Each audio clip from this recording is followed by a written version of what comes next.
Hello दोस्तों, मैं जाकिर हुसैन आपकी जनरल क्लास में स्वागत करता हूं।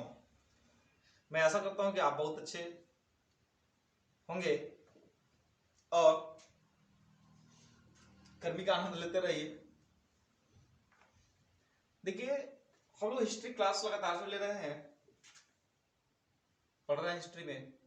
तो हिस्ट्री में मैं आपको कल बता दिया था लखनऊ पैक्ट।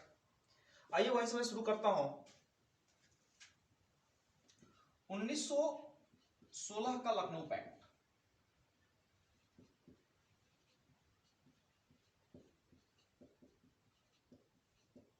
देखिए, 1916 का लखनऊ पैक्ट है क्या?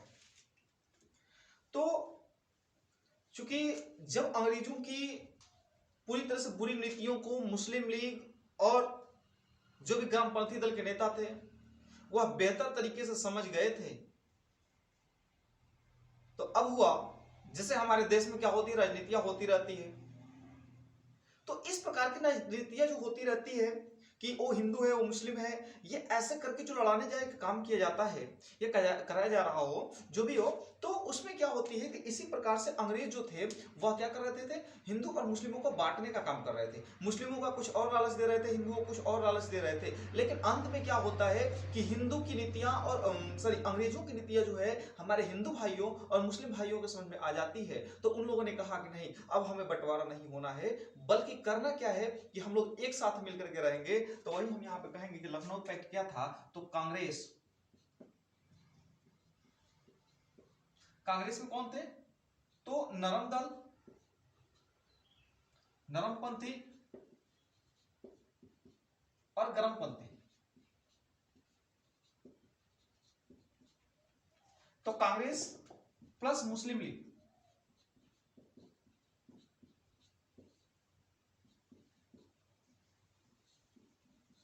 देखिए, कांग्रेस और मुस्लिम लीग का मिलना, ठीक ना, क्योंकि मुस्लिम लीग भी जो था 1906 में क्या हो गया था, ये बेचारा अपना जो है मुस्लिम लीग की स्थापना कर लिया था। तो मुस्लिम लीग और कांग्रेस जो एक बार फिर से मिलने आ रहे हैं, तो इसी मिलने की घटना को क्या कहा गया? लखनऊ पैक्ट कहा गया। अब देखिए, मिलने की तो मिलाया गया, तो भैया हमारे गांव हम लोगों के तो शादी में भी क्या होता है, अगुआ लगता है, तो मिलाने के लिए तो लगेगा ना। तो मिलाने के लिए प्रयास किसने किया था? तो प्रयास करने वाले कौन थे? तो ये प्रयास करने वाले जो व्यक्ति थे वह थे हमारे, एक थी एनी बेसेंट जी, एनी बेसेंट, और साथ ही साथ कौन थे? हमारे बाल गंगाधर तिलक जी थे।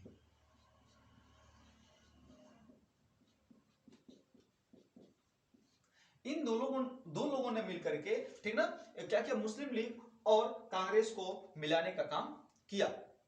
ठीक है, तो कांग्रेस को मिलाने के लिए इन लोगों ने सोचा कि यदि हम लोग मिला देते हैं तो घटना क्या होगी कि हम जो है जो भी अधिवेशन होगा अब और क्या कर सकते हैं, हम बेहतर तरीके से कर सकते हैं। ठीक है ना। और जो कांग्रेस का अधिवेशन अब क्या होता है, जब मिल गए तो कांग्रेस का अधिवेशन जो होता है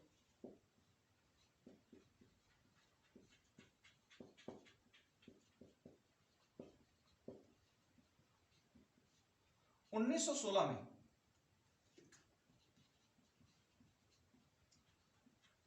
कहां हुआ? लखनऊ में हुआ। जब कांग्रेस का अधिवेशन जो 1916 में लखनऊ हुआ, तो उस समय अध्यक्ष कौन बनाए गए थे? तो देखिए, अध्यक्ष जो थे उस समय, वह अध्यक्ष हमारे बनाए जाते हैं उस समय लखनऊ में जब चल रहा था, तो उसके अध्यक्ष जो बनाए गए थे वह अध्यक्ष बनाने वाले, क्योंकि देखिए जब अधिवेशन चल रहा है, जब लोगों को आह्वान कर बुलाया जा रहा है, वहां पे सभाएं इकट्ठी हो रही है, तो किसी ना किसी को उसको अध्यक्ष तो बनाना ही पड़ेगा, लीडर तो बनाना पड़ेगा। तो अध्यक्ष जो बनाए गए थे वह थे अंबिका चरण मजूमदार। अंबिका चरण कौन थे? मजूमदार। तो अंबिका चरण मजूमदार को, ठीक ना, अध्यक्ष बना दिया गया। लेकिन क्या अभी तो हम देख रहे हैं कि बाल गंगाधर जी जो हैं हमारे, वो तो जेल में चले गए।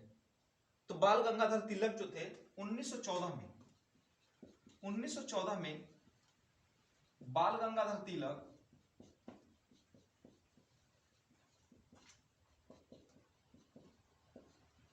बाहर आए। अब भाई ये लोग क्रांतिकारी, अब शांति से तो बैठने वाले थे नहीं, इनको पता चल रहा है कि मुस्लिम लीग और कांग्रेस जो है एक दूसरे से क्या हो गया, मनमुटावा हो गया, एक दूसरे से अलग हो गए हैं। तो उन लोगों ने कहा कि अरे ऐसे कैसे, हम लोग जो है अपनी जेल जाने के लिए तैयार हैं और ये लोग आपस में क्या कर रहे हैं, मनमुटाव कर रहे हैं, ठीक है। तो उन्होंने क्या किया कि बाहर निकलने के बाद आए, और बाहर निकलने के बाद जैसे आए तो उन्होंने क्या किया, कांग्रेस से मिले। तो 1914 में बाल गंगाधर तिलक जेल से बाहर आए, जेल से बाहर आए और कांग्रेस के साथ मिलकर के, और क्या करते भैया कि कांग्रेस के साथ मिलते हैं, कांग्रेस के साथ मिलकर दो स्थापना हुआ। एक हुआ हमारा मिलकर के लखनऊ पैक्ट, और एक होता है home rule, home rule league.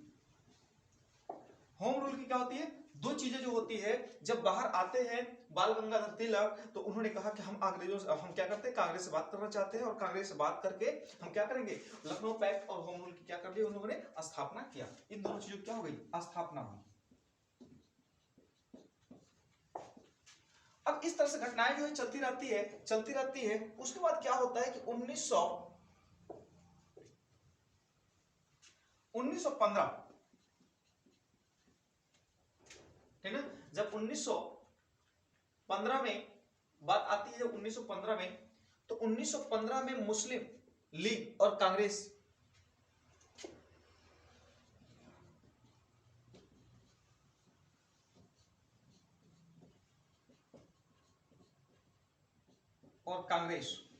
मुस्लिम लीग और कांग्रेस दोनों ने मिलकर के एक साथ क्या किया, अधिवेशन किया।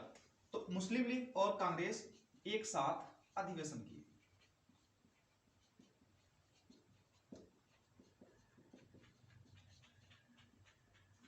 इस प्रकार से जो 1916 में क्या होती है, जब एक साथ जो है अधिवेशन कर लिए, 1914 में ये बाहर आ गए हैं, लखनऊ पैक्ट और होम रूल की स्थापना कर रहे हैं। तो इसमें क्या हुआ कि ये हुआ कि भाई मुस्लिम लीग और इसको मिलाया जाए। तो मिलाने के बाद ऐसा लगा कि बातचीत से जो है इनकी मेंटालिटी बन रही है कि कहीं ना कहीं हम फिर एक हो जाए, तो फिर एक हो जाए, इसलिए जो है 1916 में क्या कर दिया जाता है, लखनऊ पैक्ट क्या कर ली जाती है, स्थापना कर ली जाती है। अब देखिए रीजन भी था, समझौता का कारण क्या हुआ, समझौता तो मानने वाले थे नहीं लोग, समझौता करने में मानने वाले नहीं थे, लेकिन समझौता का कारण देखिए इनके बीच।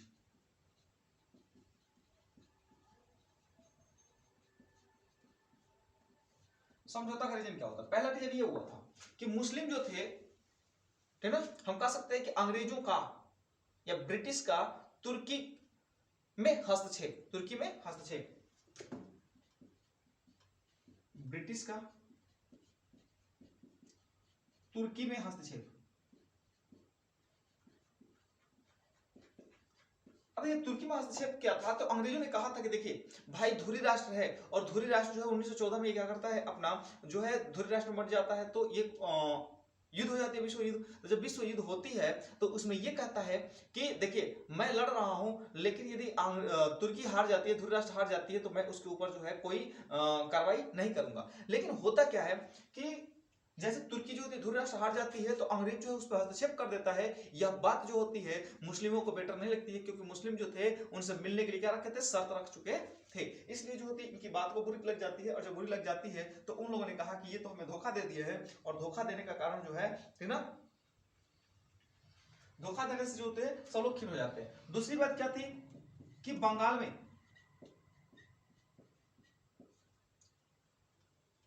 में किए गए वादों से खुश ना होना, किए गए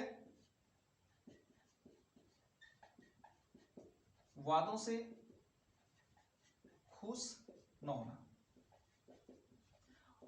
और बंगाल में वाले भी किए थे कि हम भाई तुमको मिलाकर के तुम्हारा क्या बनाएंगे, एक बहुत बड़ा सा राष्ट्र बना देंगे, तुम्हारा क्या होगा, बोलबाला होगा, और तुम खुद जो होगी वहां हमारा तुम्हारा शासन हो जाएगा। तो इस तरीके से जो लोग थे, ये बंगाल में जो अंग्रेज शासन दिए थे अपना, इससे ये लोग बयान जो दिए थे, ये लोग खुश नहीं थे, ये संतुष्ट नहीं थे। इसके कारण जो इनके मन में तो हमेशा अंगड़ाइयां चल रही थी कि मौका मिले तो तुमको क्या ना करें, हम बताएं, लेकिन मौका अंत में क्या हो जाती है, इनको मिल जाती है, और यह जो है अपना एक सटीक कदम उठा लेते हैं, जिससे भारत को, ठीक ना, भारत के लोगों को क्या मिल जाती है, एक और बहुत सी मजबूती मिल जाती है।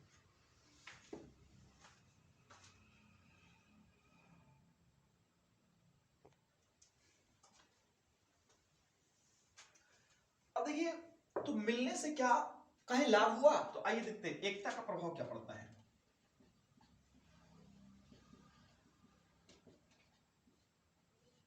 एकता का प्रभाव यही पड़ा कि जो हिंदू थे प्लस मुस्लिम, तो जब हिंदू और मुस्लिम मिल गए तो हिंदू और मुस्लिम के मिलने से उनकी जो नीति थी, कौन सी नीति थी?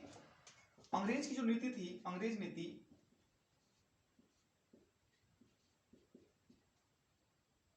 बांटो और राज करो, उनकी एक नीति थी बांटो और राज करो। तो बांटो और राज करो वाली नीति जो थी असफल हो गई थी। तो असफल हो जाने के कारण क्या हुआ? असफल तो हो गई, लेकिन घटना क्या हुआ? सांप्रदायिक दंगों पे क्या हुआ? सांप्रदायिक जो भावनाएं लोगों का आहत थी उस पर नियंत्रण नहीं हुआ और देश का विभाजन हो जाता है। लेकिन घटना क्या होती है? लेकिन जो सरोजिनी नायडू थी, सरोजिनी नायडू ने क्या कहा? हिंदू मुस्लिम एकता का दूत जो है जिन्ना को कहा गया, हिंदू मुस्लिम एकता का दूत। हिंदू मुस्लिम, हिंदू प्लस मुस्लिम एकता का दूत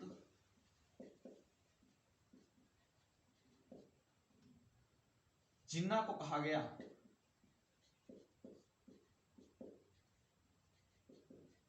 और कहने वाले कौन थे? तो ये थे सरोजिनी नायडू, सरोजिनी नायडू थी। इन्होंने कहा कि हिंदू मुस्लिम एकता का जो दूत है वो कौन है? तो ये हमारे हैं जिन्ना।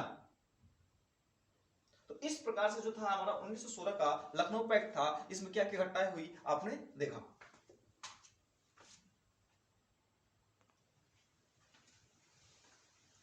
अब देखिए लखनऊ पैक्ट तो देख लिए, अब आते हैं हम लोग 1916 का होम रूल लीग।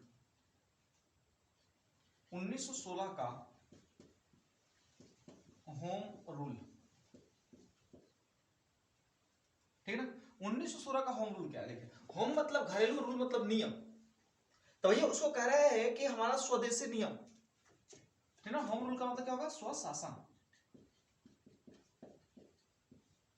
अब क्या ये अपना स्वशासन चाहते हैं? होम रूल की स्थापना हो गई 1916 में और लखनऊ पैक्ट की भी स्थापना हो चुकी है 1916 में। तो आइए देखते हैं कि इसमें लोग करना क्या चाहते हैं। तो एक तरफ है बाल गंगाधर तिलक, दूसरी तरफ है एनी बेसेंट। इन लोगों ने क्या किया? अपनी अलग अलग जो है क्षेत्रों में जाकर के स्थापना करने की कोशिश कर रहे हैं। तो एक तरफ देख लेते हैं हम बाल गंगाधर तिलक को, ठीक है ना। ये हमारे तिलक साहब, तिलक की होम रूल, तिलक की होम रूल जो है स्थापना इसकी कब होती है? तो इसकी स्थापना जो हुई थी 28 अप्रैल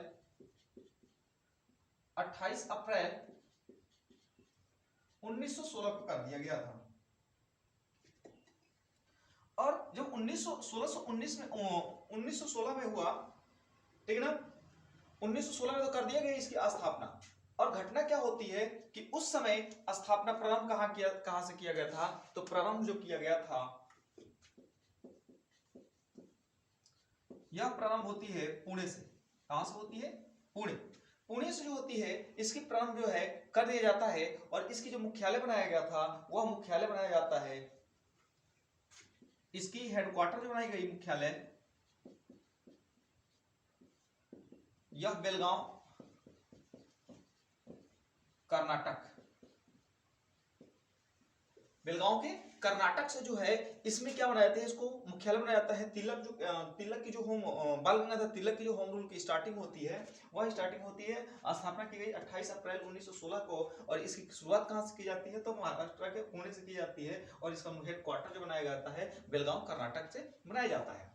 अब लेकिन क्या होती है कि अपना जो है होम रूल की स्थापना तो कर दी, लेकिन इसको कहीं प्रचार प्रसारण तो करना है। तो इन्होंने प्रचार प्रसारण करने के लिए क्या लिया था कि प्रचार प्रसारण जब करते हैं तो इन्होंने अखबार में छपवाना शुरू किया। और मराठा केसरी क्या था?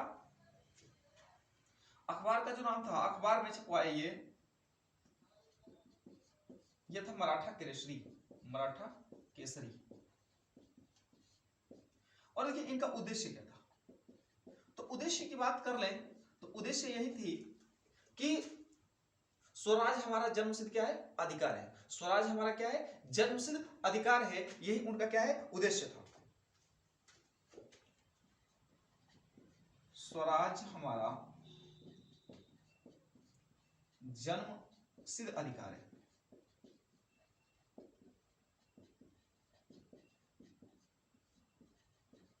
ये स्टेटमेंट किसका था, बाल गंगाधर तिलक का था। बाल गंगाधर तिलक ने कहा कि देखिए हमारा स्वराज मतलब अपना राज, हम जब जन्म से ही होते हैं तो हमें आजादी मिलती है कि आप अपने हिसाब से क्या कीजिए, जिए, अपने हिसाब से शासन कीजिए, अपने हिसाब से रहिए, ठीक है ना। तो उन्होंने कहा कि हम स्वराज हमारा क्या है, जन्मसिद्ध अधिकार है। तो इन्होंने देखिए बाल गंगाधर तिलक ने किस प्रकार से अपनी होम रूल को शुरू किया था और चलाया था, ठीक है ना।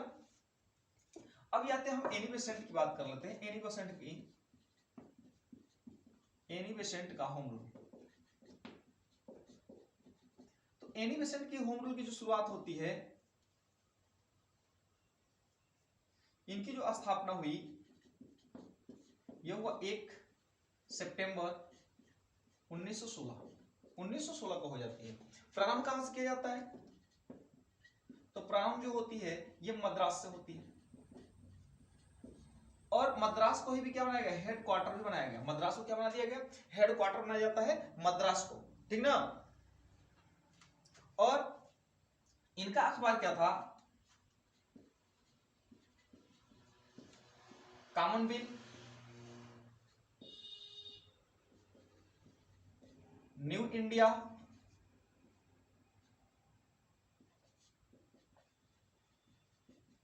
इनका उद्देश्य भी क्या था, तो इनको भी उद्देश्य में ये करना था कि भाई बाल गंगाधर तिलक ने तो कह दिया कि हमारा जो उद्देश्य है वह क्या है, स्वराज हमारा जन्मसिद्ध अधिकार है, ठीक ना।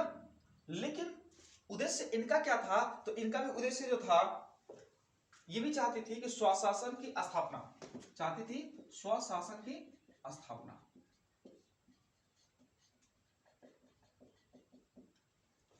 तो हम लोगों ने देख लिया बच्चों कि 1916 का होम रूल का अर्थ क्या होता है। यदि अर्थ की बात कर दे तो अर्थ मतलब होता है स्वशासन, और स्वशासन बाल गंगाधर तिलक की, एनी बेसेंट की स्थापना, जो एनी बेसेंट जो होम रूल की स्थापना किया 1 सितंबर 1916 को किया, और मद्रास में, और प्रारंभ मद्रास से हुई, हेडक्वार्टर मद्रास को ही बनाया गया, और अखबार कॉमनवेल्थ, न्यू इंडिया, और उद्देश्य क्या था, स्वशासन की स्थापना करना। हालांकि बाल गंगाधर तिलक एकदम जोश में आ गए कि नहीं हमारा स्वराज क्या है, हमारा जन्मसिद्ध अधिकार है। तो जब जन्मसिद्ध अधिकार है तो कौन छीन लेगा हमसे, और हम तो लेके रहेंगे इस चीज को।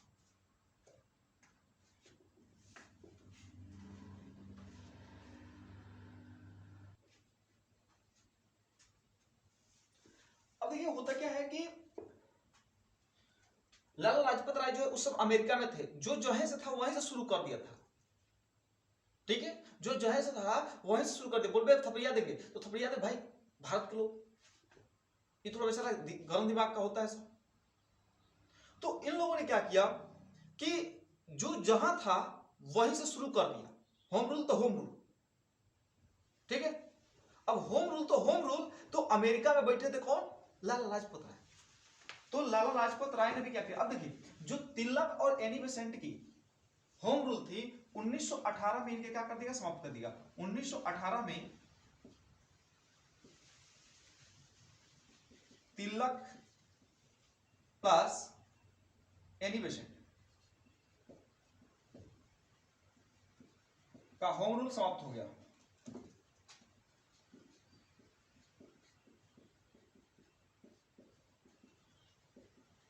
ये क्या कर दिया, पूरी तरह से समाप्त हो गया। जब पूरी तरीके से समाप्त हो गया तो 1915 में देखिए, हम थोड़ा यहां देख लेते हैं। 1915 में अमेरिका में भी होम रूल की स्थापना हुई थी, और अमेरिका में होम रूल की स्थापना करने वाले जो व्यक्ति थे वो कौन थे, लाला लाजपत राय थे।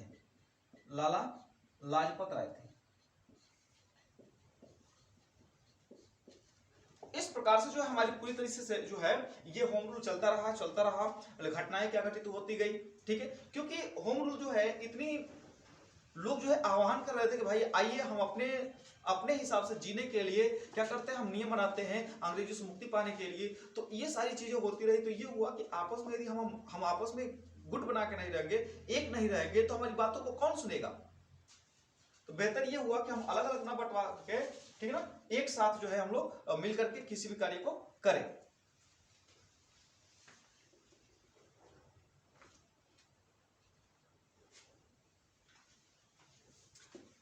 अब पढ़ते हैं हम बच्चों महात्मा गांधी के बारे में।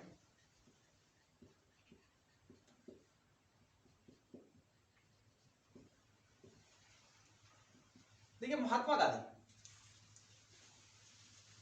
भाई ये भी मान लीजिए वीर इंसान थे। अब देखिए महात्मा गांधी के बारे में पढ़ लेते हैं। पहले तो इनकी जन्म से शुरुआत करते हैं। तो इनकी जन्म जो होती है, यदि हम पूरा नाम की बात करें, पूरा नाम तो मोहनदास करमचंद गांधी था।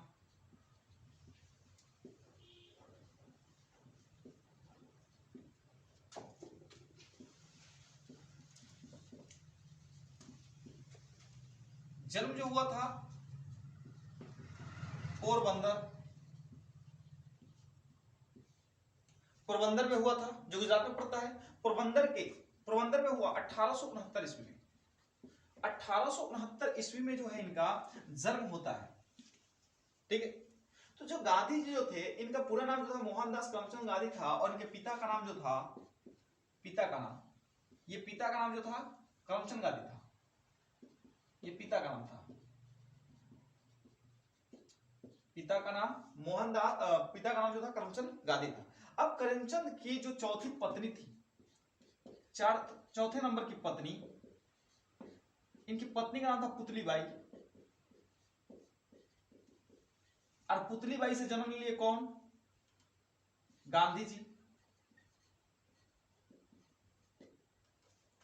गांधी जी का जन्म हो चुका है। गांधी जी का देख लिया हम लोगों ने, थोड़ा सा इंट्रोडक्शन था उसको देख लिए। अब गांधी जी घटनाओं के बारे में देखेंगे।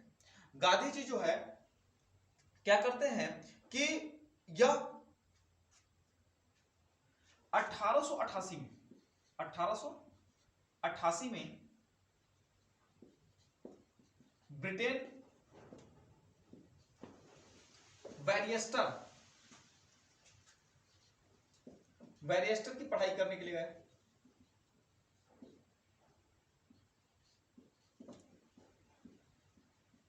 गांधी जी 1888 ईस्वी उस समय जो है यह कहां चले गए? ब्रिटेन जाते हैं पढ़ाई करने के लिए, बैरिस्टर की पढ़ाई करने के लिए, वकालत की पढ़ाई करने के लिए। लेकिन घटना क्या होती है कि जैसे ही वह पढ़ाई करके जब भारत लौटते हैं तो 88 में गए, 88, 89, 90 और 91, मतलब 3 साल। तो 1891, 3 साल बाद भारत वापस आए। जब 3 साल बाद भारत वापस आए तो अब हुआ कि भाई आपने तो वकालत कर लिया, आपने वकालत की पढ़ाई कर ली। तो उन्होंने सोचा कि अब वकालत की पढ़ाई करें तो कहीं तो कहीं प्रैक्टिस करना पड़ेगा ना। तो वह मुंबई के राजकोट में क्या कर रही है, शुरू किए, वकालत करना शुरू किए। तो वकालत की प्रारंभ जो है राजकोट,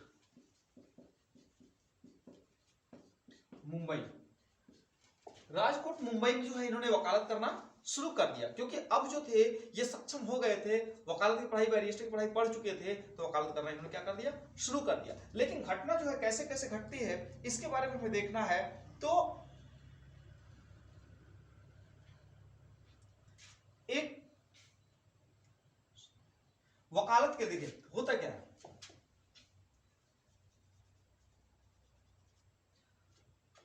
एक केस की वकालत के लिए, ठीक है ना, एक केस की वकालत के लिए एक व्यक्ति आता है जिसका नाम क्या था, अब्दुल्ला था।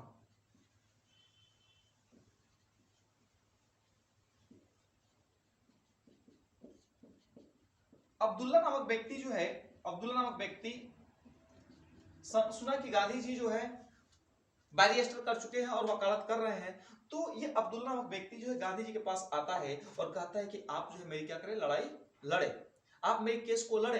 तो यह केस क्या थी, तो 40,000 रुपए, सॉरी 40,000 पाउंड की लेन देन की बात थी। 40,000 पाउंड लेने देने की बात थी। तो वह अब्दुल्ला नामक व्यक्ति आया, कहा गांधी जी देखिए ना ऐसी बात हो गई है कि 40,000 रुपए की लेन देन हो गई है और 40,000 पाउंड की, और वह व्यक्ति जो मुझे पैसा नहीं दे रहा है और मैं चाहता हूं कि आप इस मेरी केस को क्या करें, लड़े। तो इस केस को लड़ने के लिए गांधी जी जो है 1893 में चले गए अफ्रीका। ठीक है, वहां चले जाते हैं, कहां पे, अफ्रीका चले गए गांधी जी। अब अफ्रीका में जाकर के क्या करते हैं, इस अब्दुल्ला भैया की जो है केस की सुनवाई करते हैं, केस की लड़ाई करते हैं, और लड़ने के बाद क्या होती है, या केस जो होते हैं गांधी जी खुद जीत जाते हैं। गांधी जी क्या हो गए, खुद केस को जीत गए। देखिए गांधी जी कैसे कैसे इनकी जीवन जो है चेंज हो रही है, और गांधी जी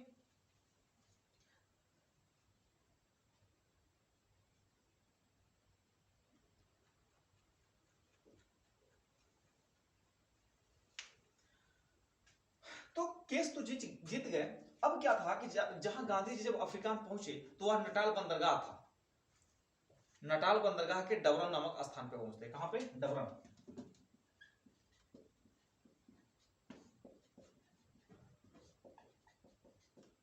ये कहां पड़ता है, साउथ अफ्रीका, दक्षिण अफ्रीका में, ठीक है ना, साउथ अफ्रीका, दक्षिणी अफ्रीका के नटाल बंदरगाह के डबरन नामक स्थान पे पहुंचते हैं। पहुंचने के बाद वहां से जो है वो चले जाते हैं। जाने के बाद केस लड़ते हैं, केस लड़ने के बाद केस को जीत जाते हैं। जब केस को जीत जाते हैं तो आगे की घटना होती है कि क्या वह रुकेंगे या नहीं रुकेंगे, इस बारे में हम जो है अब बात करेंगे आपसे।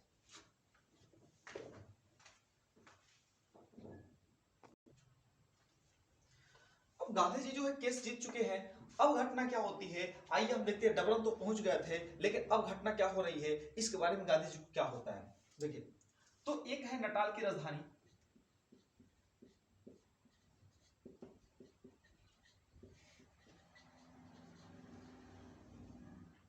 मोरितिसबर्ग। नटाल की राजधानी मोरितिसबर्ग।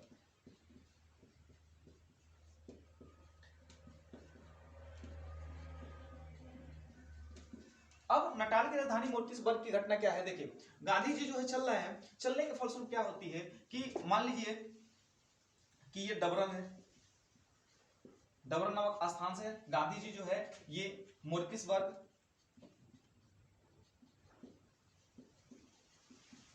वर्ग के लिए चल दिए हैं, और यहीं पे पड़ जाता है आपका प्रोटियोरिस। प्रोटियोरिस ये शहर था। तो गांधी जी चले डबरन से, जब वो चलते हैं मोरितिसबर्ग के लिए, तो उनके पास जो था प्रथम श्रेणी का टिकट था।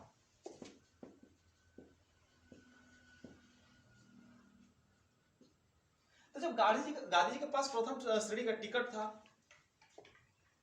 और तो इनको तो गर्व था कि हमारे पास टिकट है, होगा क्या, ठीक है, प्रथम श्रेणी का टिकट था।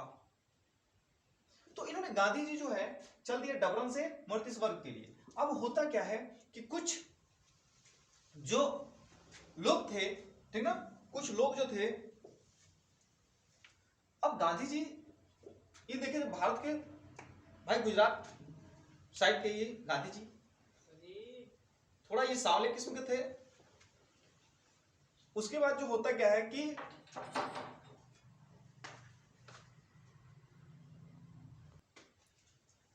हाँ, कुछ देखिए, जब गांधी जी प्रथम श्रेणी के पास टिकट था इनके पास, और टिकट लेकर के चल रहे थे, लेकिन हुआ क्या कि अंग्रेज ने देखा कि भाई हम इतने उबाले हुए मुर्गे की तरह गोरे गोरे चिकने चिकने हैं, ये हम लोगों के प्रथम श्रेणी में काला कैसे इंसान आ गया। तो उनको लगा कि अब क्या करें, इन लोग जबरदस्ती जो है महात्मा गांधी से झड़प करना शुरू कर दिए। महात्मा गांधी जी के पास भी एटीट्यूड था, हम बैरिस्टर लड़ कैसे सकता है, भाई बैरिस्टर आदमी थोड़ा सा ताकतवर, ताकतवर का मतलब क्या है, वो मतलब डिग्री एक ताकतवर इंसान को बना दी है। तो इनको लगा कि ये हमको उतार कैसे सकता है। तो जैसे ही डबरन से चलकर मोरितिसबर्ग नामक स्थान पे जब गांधी जी आते हैं, तो गांधी जी के सामान, जैसे ट्रेन रुकती है तो गांधी जी के सामानों का करते हैं, इनको ये सब बाहर फेंक देते हैं, ठीक है। अंग्रेजों ने क्या किया कि गांधी जी के सामान को क्या कर दिया, बाहर फेंक दिया। और फेंकने के बाद अब गांधी जी को तो मजबूरी थी उतरना, तो गांधी जी को भी उतार दिए थे, गांधी जी को उतार दिए थे, और इनके सामान को भी क्या कर दिए थे, फेंक दिए थे। तो यही थी हमारी नटाल की राजधानी मोरितिसबर्ग की घटना। अब आते हैं हम 1834 की बात आती है, गिरमिटिया मजदूर।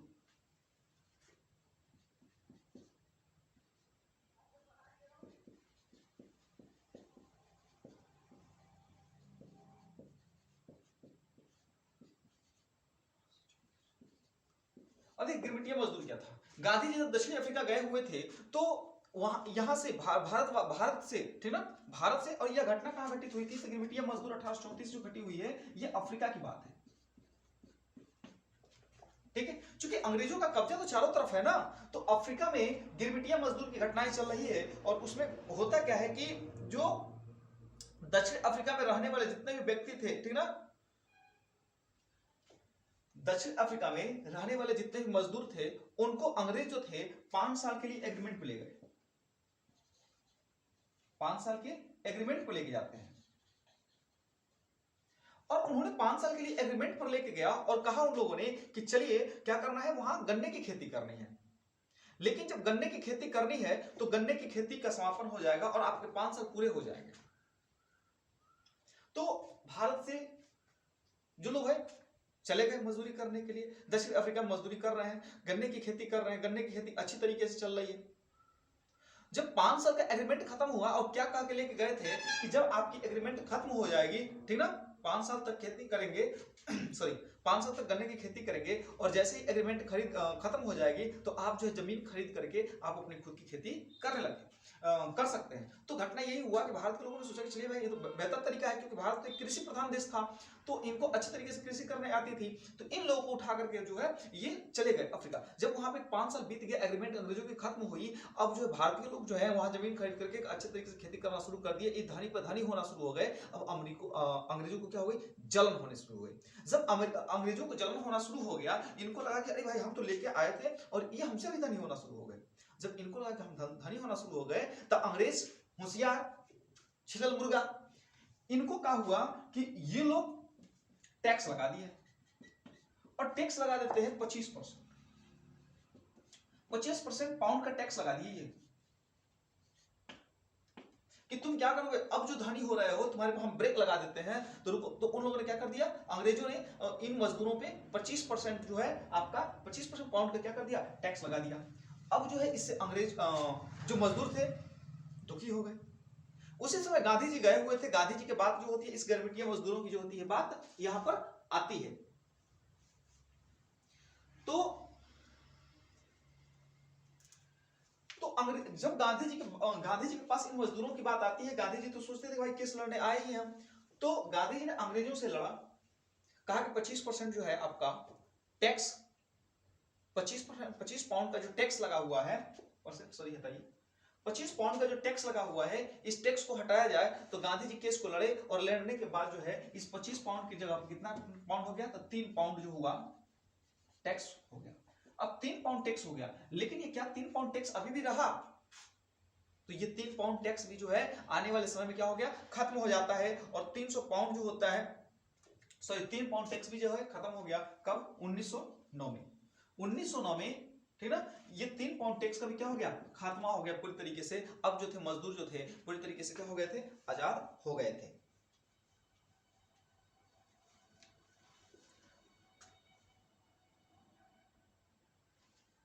सॉरी एक मिनट, देखिए 1909 नहीं है वो, 1909 में, 1909 में जो टैक्स हमारा 1834 के करीब में 25 पाउंड का चल रहा था, वह 1909 में जो है 3 पाउंड होता है। और जब 1917 आती है, 1917 में, तो पूरी तरीके से ये 3 पाउंड वाला भी क्या हो गया, टैक्स खत्म हो गया।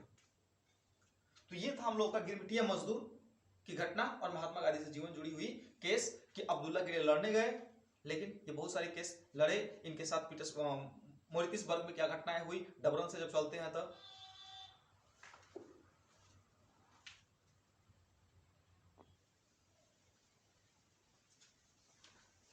अब गांधी जी का प्रथम सत्याग्रह।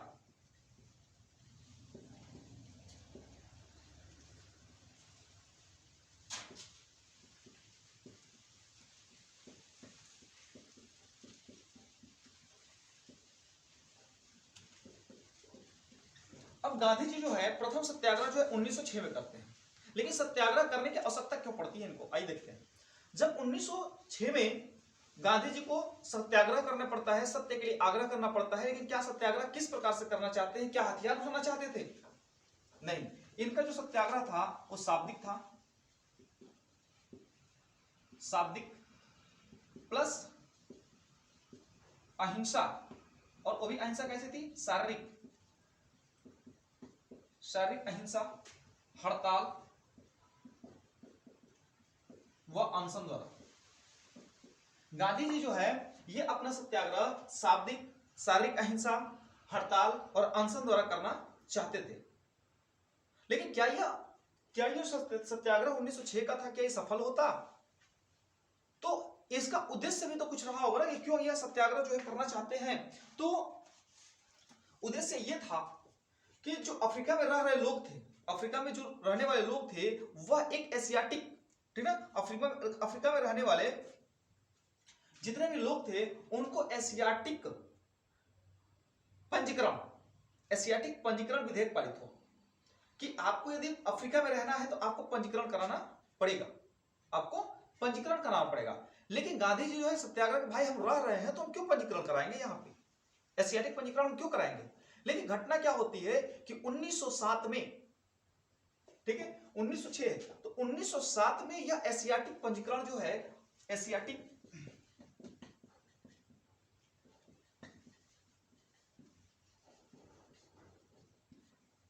पंजीकरण विधेयक पारित हुआ।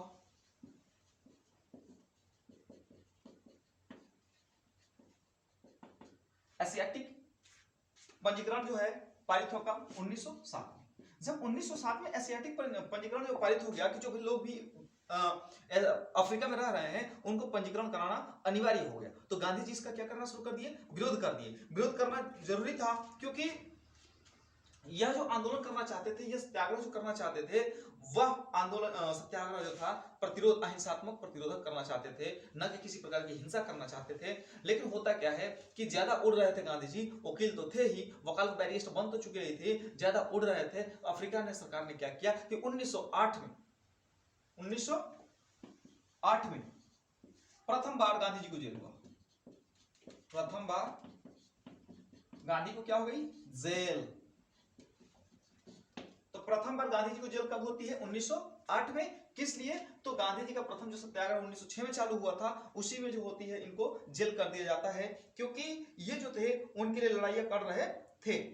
लेकिन हुआ क्या कि क्या गांधी जी बहुत ज्यादा दिनों तक उस जेल में रहे, नहीं, जल्द ही छूट गए। गांधी जी क्या हो गए, जल्द ही छूट गए।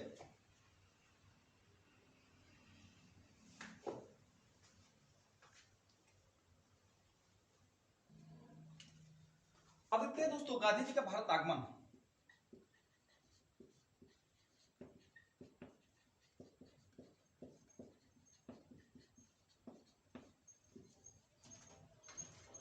देखिए गांधी जी भारत कब वापस आए,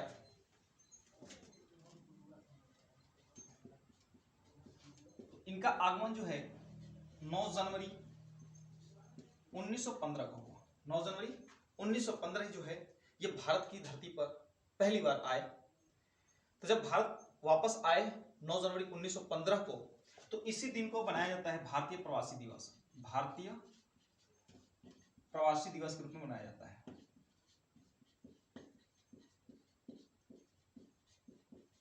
नौ जनवरी को ही भारतीय प्रवासी दिवस के रूप में मनाया जाता है। जिस जहाज से आए थे, जिस जहाज से आए उस जहाज का नाम था सुदेश। सुदेश आए, किस स्थान पे उतरे, तो आने के बाद यह स्थान, जिस स्थान पे उतरे उस स्थान का नाम था Apollo Harbour. Apollo Harbour Mumbai में था। अपोलो हार्बर मुंबई में। अब क्या है कि गांधी जी जो आए जब भारत, तो गांधी जी के आने के साथ साथ जो थे इनके समर्थक भी भारत आए हुए थे। तो उनके समर्थक जब भारत आए हुए थे तो इनके रहने की स्थापना तो करनी चाहिए थी। तो इनके साथ रहने वाले जो थे, जितने भी समर्थक आए थे, तो रहने की जगह चाहिए। तो इनके जगह पे जो है 1915 में सत्याग्रह स्थापना, सत्याग्रह आश्रम की स्थापना की गई, ठीक है। सत्याग्रह आश्रम की स्थापना की गई कि गांधी जी के जितने समर्थक है गांधी जी जो है यहीं पे रहेंगे। लेकिन होता क्या है, इस सत्याग्रह आश्रम को जो है इसको बदल दिया जाता है और सत्याग्रह आश्रम का जो है क्या कर दिया जाता है, सत्याग्रह नहीं, सत्याग्रह जो है सत्याग्रह आश्रम कहाँ स्थित है, तो यह अहमदाबाद के कोरमगांव में स्थित है। अब देखिए सत्याग्रह आश्रम का नाम साबरमती आश्रम कर दिया गया, साबरमती आश्रम कर दिया गया। सत्याग्रह आश्रम को ही साबरमती क्या कर दिया गया, आश्रम नाम रख दिया गया। और इसमें कार्य क्या होता था, तो सूत कटाई होता था, स्वशासन की स्व कार्य सिखाए जाते थे, सूत कटाई का कार्य किया जाता था यहाँ पर। लेकिन देखिए इसमें भी जो था इस सत्याग्रह साबरमती आश्रम में जो थी 3 प्रकार की कुटिया थी। एक कुटिया जो थी जिसमें आकर के जो है एक अतिथि कुटिया थी, और एक गांधी जिसमें खुद रहा करते थे। ठीक है, तो जिस कुटिया में गांधी जी रहते थे उस कुटिया के अंतर्गत जो था, जिस कुटिया में गांधी जी रहते थे उस कुटिया का नाम जो था हृदय कुंज कुटिया, हृदय कुंज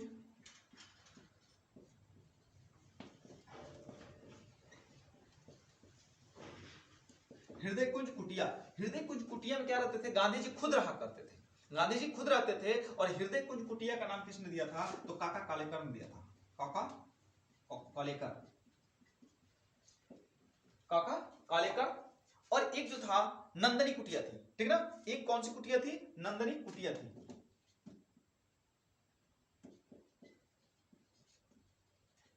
नंदनी कुटिया जो था यह एक अतिथि कुटिया थी, अतिथि।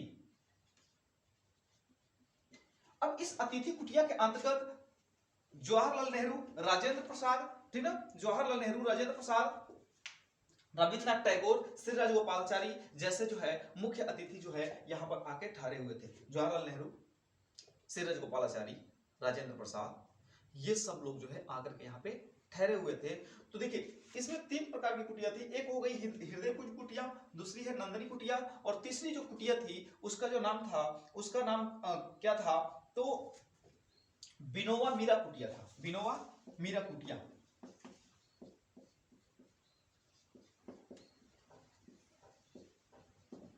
विनोबा मीरा कुटिया था। दोस्तों ये जो क्लास थी आपकी हिस्ट्री क्लास थी, आप जो है कमेंट करें और जरूर बताएं कि ये क्लास जो है कैसी लग रही है आपको, कैसी चल रही है, क्या कहीं आपको पढ़ने में या मुझे समझाने में कहीं फॉल्ट आ रही है तो आप जरूर बताएं, मैं उसको बेहतर करने की कोशिश करूं। हालांकि जो है ये क्लास बिल्कुल आपको मैं लगातार क्लास चलाऊंगा, ठीक है, ज्यादा से ज्यादा देखते रहे और बस लाइक करते रहे, वीडियो को देखें। वीडियो को देखने के लिए दिल से धन्यवाद। हंसते रहें, मुस्कुराते रहें, ठीक है, अपनों से दूर रहें फिर भी खुश रहें, ठीक है, जो अपनों से दूर हैं फिर भी क्या रहें, खुश रहें। वीडियो को देखने के लिए दिल से धन्यवाद।